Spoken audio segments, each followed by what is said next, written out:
I wasn't in a courtroom, but the moment was one of absolute, irreversible judgment.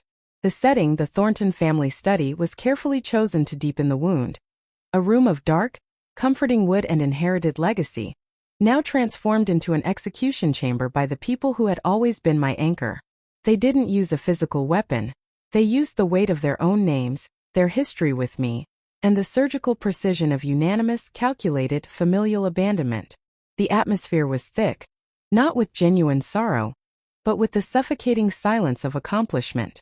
6 people, 6 names representing my entire world. The process was sickeningly quiet, punctuated only by the scrape of the pen and the soft thud of the voting slips. When the final tally was delivered in Uncle Julian's low, clinical voice, the sound was an infinitesimal clink on the silver tray. But in my mind, it was the sound of my life snapping in half. The sentence, 5 to remove. I focused my entire being on Aunt Clarissa. She was the high priestess of this destruction, and in that instant, her meticulously crafted mask of pity dissolved. Her eyes met mine, not with guilt, but with a terrifying flash of predatory ecstasy. That look was the trigger. The immense, crushing pain of being discarded did not lead to tears or pleas. It fueled an immediate, spontaneous conflagration inside me. My heart didn't shatter.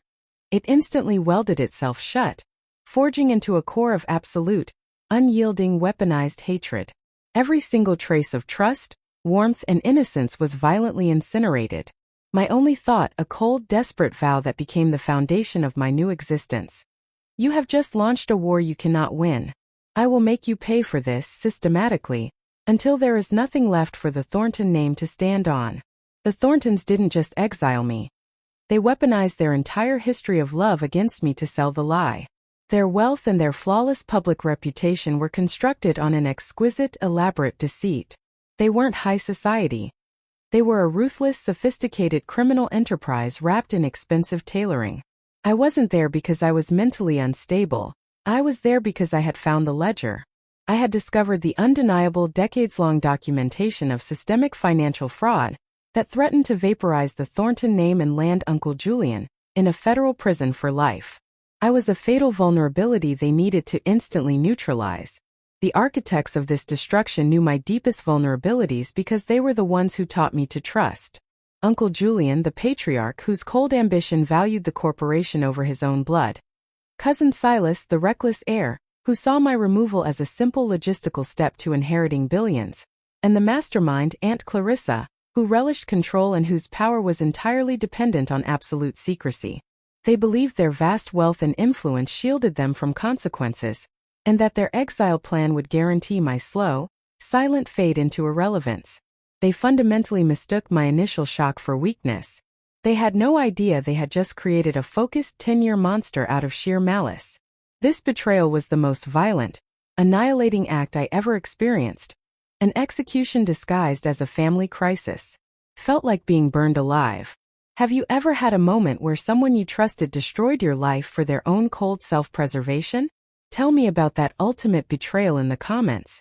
I need to know I'm not the only one who had to choose between being utterly broken and being reborn as a force of absolute retribution. The drive to the remote facility was the final severing. A silent, clinical journey to my expensive prison. They paid millions for my silence and my isolation, convinced that solitude would breed compliance and forgetfulness. But as those imposing gates closed, the agony of being discarded gave way to a furious, controlled clarity. The 10-year sentence wasn't isolation. It became a decade of uninterrupted strategic warfare planning. I didn't grieve for the person I was. I realized the only way to answer their brutality was to become a force of exponentially greater, more calculated brutality. The old rules of family, love, and loyalty were incinerated. The facility became my crucible. I wasn't there for therapy. I was there to meticulously train the weapon they had forged. I stripped away every shred of soft emotion. The Thornton family's total, systematic destruction became my single, relentless purpose. I was a missile, and the timer had just been set for 10 years. The facility they shipped me to, a vast, expensive, and utterly isolating compound, was meant to soothe the minds of the elite. For me, it became a maximum security private war college. The Thorntons expected my spirit to be crushed by the silence. Instead, I used the solitude to sharpen my mind into a precision instrument. My 10-year exile was not a punishment. It was a decade of uninterrupted strategic immersion. I immediately recognized that emotional rage would fail against the Thorntons' defenses. I needed to achieve systemic structural failure. My task was not simply to inflict pain, but to meticulously disassemble the entire architecture that upheld their power. I spent the first 4 years doing nothing but studying them from my cell, consuming every available resource, corporate law texts, forensic accounting guides, behavioral psychology research, and public market reports. This process culminated in the Ruin portfolio. It was a 50-page, clinically detached blueprint for destruction. I organized it by vulnerability. For Uncle Julian, I logged his greatest flaw: his absolute, almost delusional devotion to the Thornton name and its illusion of invincibility. Ruining the company's reputation would be 1,000 times more painful than just seizing his assets. For Aunt Clarissa, the target was her social architecture. I mapped her web of gossip, her most hypocritical secrets, and the exact names of the high society figures whose approval she relied on for oxygen. For Cousin Silas, I tracked his pathological need for reckless, quick wealth, logging every high-risk venture and every non-institutional, legally dubious lender he associated with. Every single flaw, secret, and debt was cataloged, weighted, and assigned a specific, delayed method of exploitation. I knew their weak points better than they knew the number to their own security detail. To dismantle a century-old dynasty from behind a secure lock, I needed hands and eyes in the operational world. I needed a phantom force, and I found Spectre. Spectre was not a person but a decentralized digital entity, an infamous presence in the deep web who specialized in untraceable financial architecture and complex system infiltration. Using cryptic, deeply encrypted channels and seed money acquired before my exile, I established contact. Spectre didn't subscribe to morality. They subscribed to untouchable financial reward and the thrilling challenge of dismantling a high-profile entity. Spectre became my personal financial architect and digital demolitions expert. They moved the vast reserves of cryptocurrency that became my anonymous war chest, established a labyrinthine network of international shell corporations for asset shielding, and quietly laid the technical groundwork for future corporate intrusions against the Thornton empire. I was the general, plotting the trajectory. Spectre was the invisible precision missile capable of bypassing every firewall the Thorntons thought protected them. Beyond the digital sphere, I built a secondary essential network. This included a disbarred corporate lawyer who knew how to exploit every loophole in international law, an accountant specializing in making fortunes appear and disappear without a trace, and a handful of desperate, high-level journalists willing to risk their careers for the right, anonymous story. They did not know I was exiled, nor did they know the scope of my vendetta. They just knew I had limitless, untraceable capital and demanded specific, ethically ambiguous services performed in the deepest gray areas of the law. These were the necessary, morally flexible gears of the machine. The meticulous physical planning was exhausting, but the most difficult, all-consuming work was the psychological warfare I waged on myself. The revenge plan couldn't be a side project. It had to become my entire, absolute identity. I had to achieve ego death inside those walls. The person who remembered the pain, who felt trust, who might one day waver, that person was a dangerous liability that had to be ruthlessly extinguished. I imposed a severe mental discipline. I didn't meditate on peace. I visualized the exact, cold destruction of the Thornton empire every morning, not with wild emotional glee, but with the detached, relentless precision of a scientist testing a theory. I learned to control every tell, every micro-expression, achieving an unnerving calmness. My face became a blank slate. My focus was absolute. I studied security protocols, behavioral psychology, and even the subtle art of misdirection until I could predict the defensive maneuvers of Julian, Silas, and Clarissa before they could even conceive of them.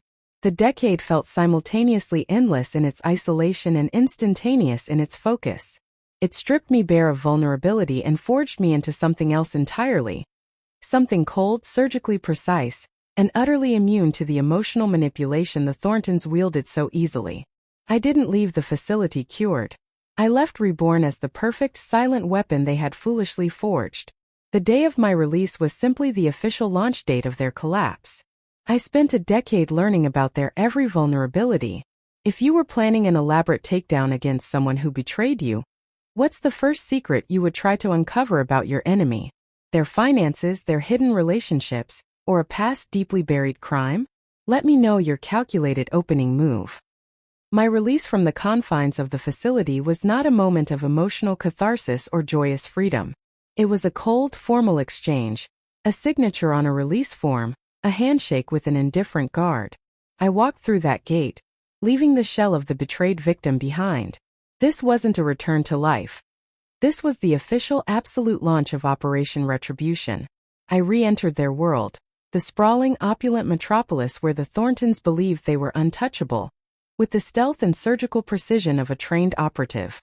I didn't come back to the family estate to announce my presence. I vanished into the urban sprawl, securing a strategically chosen, completely anonymous apartment acquired through a labyrinth of shell companies, designed for perfect operational invisibility. I had shed my old identity, adopting a new, utterly unremarkable persona. I cultivated a look and a demeanor that were professionally bland. A ghost in a city of millions, blending into the high-end white-collar landscape without leaving a trace. I became the face you forget the moment you pass it. The change wasn't superficial. It was profound. The nervous energy of the past was extinguished, replaced by a deep, terrifyingly controlled stillness. I moved with intention and occupied space with an unnerving calmness that served as perfect camouflage. The Thorntons were waiting for a broken menace. Instead, they faced a silence they couldn't even register. Every movement, every conversation, every mundane transaction was run through the cold, emotionless filter of the ruined portfolio. This new person, this silent, focused operative, was the weapon they had forged, and its mission clock was now running. Before I risked a single offensive action, I dedicated weeks to meticulous high-level surveillance. This phase was crucial to calibrate the precision of my strikes. I needed to confirm the exact depth of their smug complacency and the current fault lines in their unity. I tracked their predictable, entitled routines, the precise, private locations of Uncle Julian's business councils, the chaotic, debt-fueled paths Cousin Silas took through the financial district, and the relentless public itinerary of Aunt Clarissa's high society maneuvering. What I observed was immensely gratifying. In my 10-year absence, their complacency had metastasized. They hadn't tightened their ranks. The emotional and financial cracks had widened into obvious, ugly chasms. They were fighting constantly, over minor asset allocations, over status, over who was truly Julian's favorite. They were absolutely convinced they were under threat from massive external forces. A jealous rival, a media mogul. Anyone but the victim they had discarded. They were consumed with fighting each other and protecting their status, failing to look for the enemy that had simply disappeared and returned silently. They were preoccupied with celebrating the past success of my exile, entirely blind to the present danger I posed. Their disunity was my greatest strategic asset. They were perfectly ripe for the harvest, but the destruction needed to appear entirely logical and self-inflicted.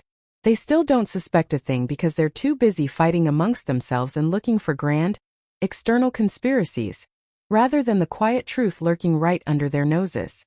If you were me, observing this pathetic family from the shadows, how long would you wait before making your first calculated attack? And honestly, how many of you think they deserve something worse than just financial ruin? The initial offensive move had to be surgical, effective enough to introduce immediate, debilitating anxiety, yet so subtle and untraceable that it would be instantly misinterpreted as an internal system glitch, or, ideally, a malicious act by one of them against another. I needed to sow the first deep, insidious seed of paranoia and fraternal distrust. My target for this silent strike was Uncle Julian's most closely guarded secret, the private legacy financial accounts he kept meticulously hidden even from his own family. Working remotely with Spectre, we executed a minor untraceable data injection into his antiquated proprietary accounting software. We didn't steal money, that was too obvious, too easily tracked. Instead, we introduced a highly sophisticated recurring ledger error. This error manifested as a tiny, persistent decimal discrepancy, a fractional amount of money slowly shifting, over the course of a week, between two of Julian's most sensitive accounts. The amount was irrelevant, utterly negligible financially, but the psychological effect on Julian was devastating. His internal security team dismissed it as a coding bug, But Julian's own ingrained paranoia immediately zeroed in on the only other person with the knowledge and the motive to commit such a subtle act of sabotage, Aunt Clarissa. It was a tiny stone dropped into the calm pool of their collective greed. But the resulting ripples were instantaneous. A sudden furious clash between the patriarch and his closest ally.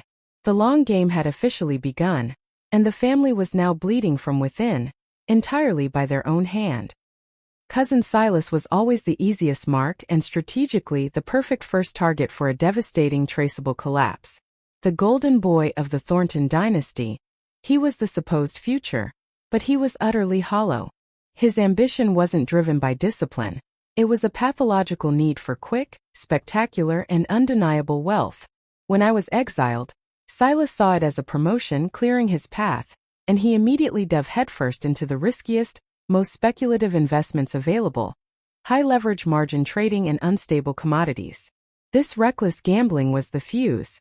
The ruined portfolio detailed his precise holdings, but more importantly, it cataloged his deep reliance on shady, non-institutional lenders, the kind of shadowy operators who don't care about a family name or a corporate bailout. They only care about immediate collateral and aggressive collection. My objective wasn't simple theft. It was to ensure Silas's high-risk ventures failed so spectacularly and instantly that it would create a financial hemorrhage that Uncle Julian could not ignore. This attack needed to be a calculated disaster designed to force Julian to divert massive, liquid resources, confirming my theory that he would always prioritize the illusion of family stability over sound financial logic. Silas was merely the beautifully tailored mechanism for the first major structural blow against the entire Thornton Corporation. The execution, coordinated with Spectre, was a masterpiece of market precision and surgical timing. We knew Silas was leveraged nearly 30 to 1 on highly volatile mining futures, a desperate attempt to multiply his capital overnight. First, we initiated a series of anonymous surgical short-selling maneuvers, using my offshore war chest. This wasn't illegal, but it injected just enough selling pressure to create artificial market jitter and stress the asset's liquidity. This movement flagged the futures to other institutional traders as unstable, triggering minor panic. Then came the hammer. I strategically dumped a controlled massive tranche of capital into the market, driving the price of those specific futures just below Silas's margin call threshold. The effect was instantaneous and absolute. His predatory lenders, watching their collateral disappear, executed their margin calls immediately and mercilessly. They didn't call Silas, they seized the collateral and executed the fire sale, leaving him with zero equity and a mountain of immediate, high-interest debt that couldn't possibly be absorbed by normal banking channels. He woke up one morning to find his entire portfolio, his entire inheritance, vaporized. I didn't steal his money. I simply created the perfect conditions for his own unchecked greed to annihilate him. Silas was ruined by his own hand, but I certainly held the match. If you had the choice between absolute financial ruin, which hits Julian too, or the eventual public humiliation which hits Clarissa, for Silas, which do you think is the crueler punishment for someone who values status and wealth so highly? Why? The reaction was immediate visceral panic. Silas, the golden boy, went from promising heir to a desperate debt-ridden pariah in a dizzying 48-hour collapse. The most delicious part? He didn't turn to the authorities or try to blame outside forces. He ran straight to Uncle Julian, in a screaming public confrontation captured on an anonymous cell phone video, no less, begging for a massive secret bailout to prevent his dangerous lenders from coming after the Thornton name. This was the strategic brilliance of the move. It forced Julian to commit substantial liquid reserves, assets meant for core corporate stability, just to silence his incompetent nephew. It confirmed that Julian would always prioritize maintaining the illusion of control over sound financial prudence. The incident consumed the family's total attention for weeks, sparking vicious public arguments between Julian and Aunt Clarissa about who was truly to blame for Silas's existence. They were frantically plugging a gaping hole in the roof while I was standing safely beneath the surface, preparing to flood the entire foundation. They were distracted, paranoid, and financially weakened. The first major target was eliminated, and they still had no idea the push came from the silent specter they had banished a decade ago. With Silas financially demolished and Julian severely depleted by the emergency bailouts, the family was panicking. but Aunt Clarissa still controlled the narrative. She was the undisputed social pillar of the Thornton dynasty, wielding influence through sheer reputation and absolute control over the high society gossip channels. Her power lay not in liquid assets, but in her perfect pathological need for external validation and the fear she instilled in her peers. The ruined portfolio meticulously detailed her greatest strategic weakness, her vanity. Her most profound fear wasn't imprisonment, it was irrelevant. Her downfall had to be a social execution, swift, public and absolute, guaranteeing she would be not just ostracized, but ritually shunned by the very elite whose approval was the air she breathed. I had spent years cataloging her hypocrisy, the vicious things she said in private about her closest friends, the frantic measures she took to bury her own youthful indiscretions, and the precise, cold manipulation she used to orchestrate my exile. Her reputation was her castle. Now it would be the blast radius of her total annihilation. The strategy was asymmetrical and designed for maximum media impact. While the men of the family were busy trying to patch financial leaks, Clarissa's carefully constructed world would implode in a devastating, highly visible public spectacle of shame. The execution of Aunt Clarissa was not a gradual leak. It was a tsunami of undeniable evidence, coordinated by Spectre and timed to coincide with the ongoing media frenzy surrounding Silas's failure. The family was looking for a corporate enemy. They were blind to the social assassin. We relied on undeniable, archived documentation files I had secured a decade ago and Spectre had meticulously sanitized and staged.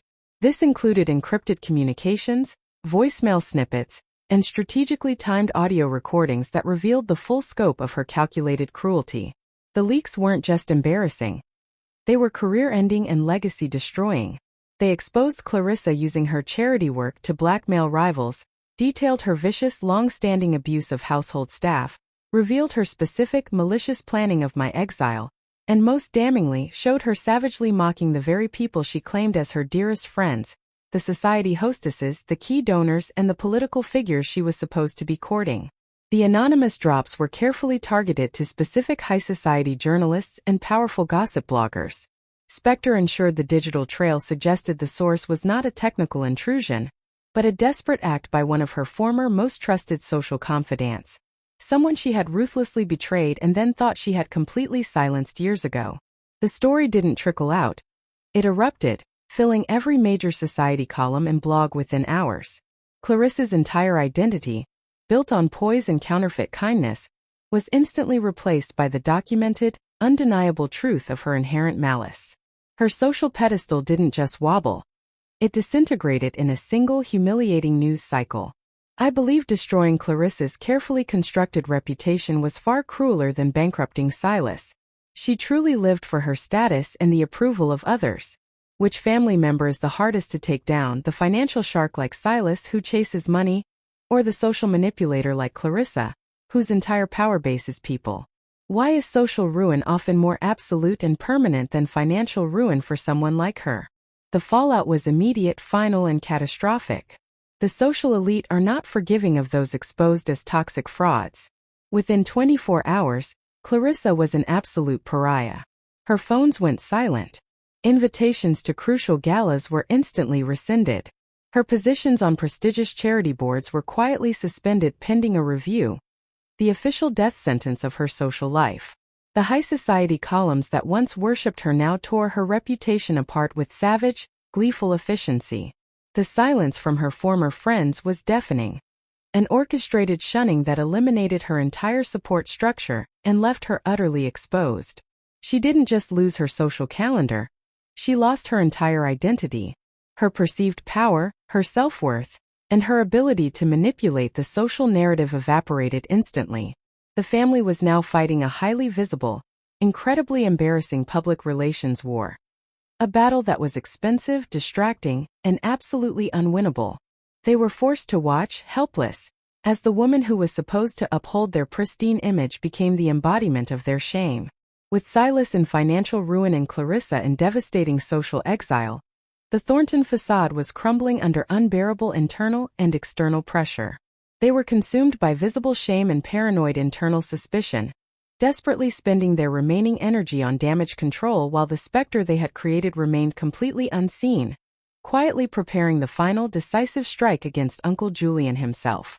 With Silas financially ruined and Clarissa a social pariah, the attacks had ceased being discrete incidents. They were now perceived as a coordinated, unrelenting siege. The family was utterly convinced that they were under attack by a colossal external enemy, a vengeful business competitor, an aggressive media conglomerate, or even a foreign regulatory body. Their arrogance blinded them to the simple truth.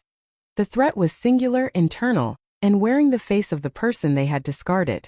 Their inability to locate the source of the chaos led to a catastrophic descent into deep paranoia and mutual suspicion. The tiny decimal error I'd planted earlier suddenly blossomed into full-blown fear. Uncle Julian, stressed by the massive depletion of his liquidity, looked at Aunt Clarissa, whose public disgrace was damaging their brand, and saw a liability, perhaps even a saboteur seeking to gain control. He accused her, not of gossip, but of leaking the information to settle old scores. Clarissa, consumed by rage at her shunning, pointed a finger at Silas, arguing that his incompetence and shady debt handlers had given an outside force the leverage to attack them all. The family meetings were no longer polite, calculated discussions. They were screaming matches, riddled with veiled threats and frantic, misplaced accusations.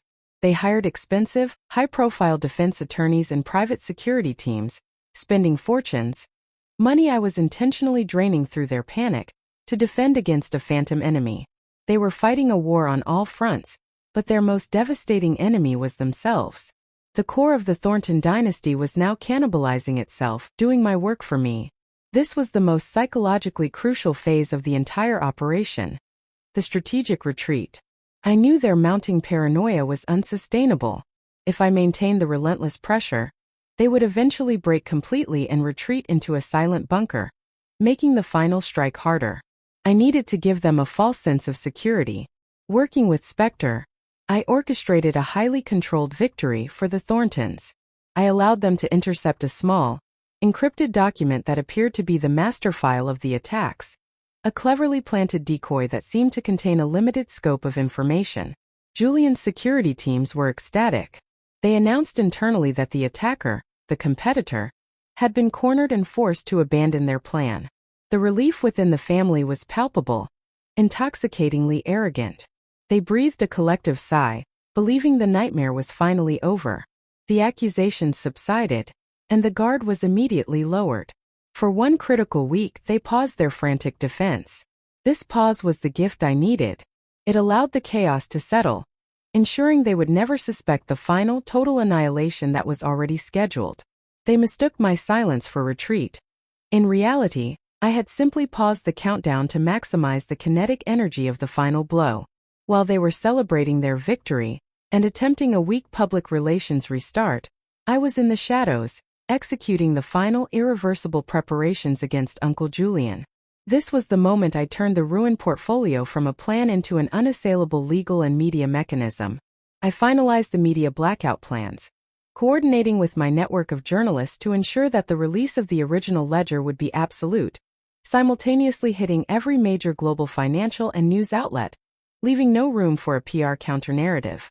More critically, I finalized the legal exposure documents, transferring the sanitized, undeniable proof of Julian's corporate fraud to multiple jurisdictions, guaranteeing that criminal charges would be filed on 3 continents the moment the story broke. The net was now closed. Julian was completely isolated, financially weakened by Silas's bailout, socially embarrassed by Clarissa's collapse, and psychologically exhausted by the paranoia. All his defense teams were focused on the external threat that I had just allowed them to defeat. They were looking behind them, entirely oblivious to the fact that I was already inside the room, hand on the lever, ready to pull the floor out from beneath them all. The paranoia was so intense, Julian almost ruined Clarissa himself. If you were Julian facing these anonymous debilitating attacks, who would you wrongly suspect as your hidden enemy? Would it be a business rival, a political opponent, or perhaps even one of your own legal advisors? With Silas financially crippled, Clarissa socially annihilated, and the family exhausted by weeks of paranoia, the stage was set for the grand finale. The final target was Uncle Julian, the patriarch, the man who cast the deciding vote and ordered my exile. His ruin could not be merely financial, He could always rebuild a fortune. His true defining obsession was the Thornton corporate legacy, the illusion of perpetual integrity and power he had spent his entire life crafting. I realized that destroying the name and the company was the only way to truly break him. The core crime I had documented 10 years ago, the massive systemic fraud that was the price of my exile, was now the weapon. I didn't need a single explosive attack. I needed a total coordinated corporate detonation that would simultaneously shred his public credibility, trigger criminal investigations across multiple continents, and render the entire Thornton structure instantly worthless. Every minute of my decade of planning had been dedicated to this precise moment. This was the moment where my original wound, the discovery of the ledger, became his death sentence. The morning of the attack was designed for maximum impact. A quiet Tuesday, when the financial markets were at peak liquidity, and the family was still basking in the false security of having defeated the phantom external enemy. The execution was a three-pronged synchronized strike, initiated by Spectre and my legal network. Financial and technical sabotage. At 9 a.m. sharp, Spectre executed a series of devastating targeted technical attacks. They didn't just breach the network, they initiated irreversible data manipulation within the corporate servers, triggering red flags across international banking surveillance systems for money laundering and asset concealment. Simultaneously, key operational systems, which Julian relied on for his daily market advantage, suffered catastrophic, unrecoverable failures, bringing the company to a complete standstill. The financial hemorrhaging was instant. The legal bomb. Precisely at 9:05 a.m., my network of international lawyers, acting on anonymous instructions, filed comprehensive, undeniable criminal complaints against Julian Thornton and the corporation in London, New York, and Geneva. These filings weren't based on rumor. They were based on the original certified, undeniable ledger I had saved 10 years ago, now presented with supplementary modern forensic accounting proof. The media blackout. At 9:10 a.m. the media frenzy began. Working with my network of journalists, the full detailed exposure of decades of corruption and fraud tied directly to Julian's command was released globally. The story was so overwhelming, so fact-checked, and so simultaneous across every major platform that there was no opportunity for a counter-narrative or PR defense. The headlines screamed, "Thornton Foundation built on fraud. CEO Julian Thornton targeted in global probe." The legacy was imploded instantly. The fall was not a slow decline. It was a sudden, irreversible plummet into non-existence. I ensured I was in the city, perfectly positioned for the one final act, the confrontation. As the news broke, I received confirmation that Uncle Julian was still barricaded in his private, high-security top-floor office, trying frantically to communicate with a team that had either been arrested or had resigned. I bypassed his decimated security, Spectre having already disabled the final digital locks, and walked into his chaotic sanctuary. Julian was frozen, staring at a bank of screens displaying the news reports, his face a mask of shock, disbelief, and utter ruin. He was broken, but he was still trying to find the source. I didn't enter the room loudly. I simply was there. Julian looked up, his eyes meeting mine, and for the first time in a decade, he recognized me. Not the victim he exiled, but the absolute cold finality of the force that had just shattered his world. I didn't gloat. I didn't raise my voice. The moment was strategic and precise. I stood before him, the living, breathing proof that his victim had become his executioner. My purpose was to explain the why, to ensure he understood that his destruction was a direct, traceable consequence of his single act of betrayal 10 years ago. I delivered the final chilling line, the summation of my decade-long purpose. This was the strategic final moment Julian saw the face of his ruin. If you were me, what single cold line, drawing directly back to the betrayal, would you deliver to Uncle Julian in that moment to completely break him and ensure he knows I won? The moment the final blow landed, the instant I saw the flicker of absolute, unrecoverable ruin in Julian's eyes, the mission was complete. The Thornton family was utterly, irrevocably destroyed. Julian was facing certain prosecution and the complete seizure of all assets. Silas was chased by ruthless creditors, his career and inheritance vaporized. Clarissa was not only socially exiled but a national embarrassment, stripped of her identity and relevance. I achieved the impossible. the perfect, systematic annihilation of an empire from behind enemy lines. But the moment I walked out of that office, leaving Julian in the debris of his life, I expected triumph. I expected the rush of vindication, the roar of satisfaction I had been storing for a decade. Instead, there was nothing. Just a profound, unnatural silence. The world was loud with the noise of the Thornton collapse, the screaming headlines, the police sirens, the chaos, but inside me there was only a void. The rage, the focus, the cold purpose that had defined my every breath for 10 years. It was all gone. It felt like watching a massive fire burn itself out, leaving nothing but ash and a chilling, lonely stillness. I had won the war, but the battlefield was my own soul. I was free but entirely without purpose. The perfect revenge left me with a perfect, empty victory. I succeeded, but the question that haunted the silence was, at what cost to the executioner? The path of vengeance did not just consume the Thorntons, it consumed a decade of my life. I didn't spend 10 years living. I spent 10 years becoming a weapon, cold, calculating, and ruthless. I stripped away every shred of vulnerability, every hint of the person who once felt love or trust, and replaced it with strategic armor. That old person, the one who wanted justice, not annihilation, was sacrificed at the facility gate. Was the cold, empty satisfaction of this ultimate victory worth the emotional price? Was the destruction of the Thornton Empire worth the destruction of my own capacity for normal life, for genuine connection, for peace? I had achieved perfect retribution, but I had permanently altered my own moral compass. I was now rich, free, and completely alone, carrying the weight of the ruin I orchestrated. The justice I sought felt less like liberation and more like a heavy, perpetual chain. The weapon I forged was flawless, but now I was stuck carrying it. My story ends here, not with applause but with a question. A cold reflection on the true nature of justice and retribution. I stand here, having achieved everything I planned, looking out at the ruins of what was once my family, and the ashes of what was once myself. The Thornton name is finished. The cost was everything. I know I would do it again because the violence of their betrayal was absolute. But I need to ask you, watching this right now, thinking about the 10 years I sacrificed, the person I had to kill inside myself to achieve this. If you were in my shoes and given a true second chance, not just the chance to walk away, but the chance to rewrite the 10 years of isolation, knowing the immense personal cost, the complete loss of purpose after the victory, would you still vote for revenge? Would you still pay that price to watch them fall?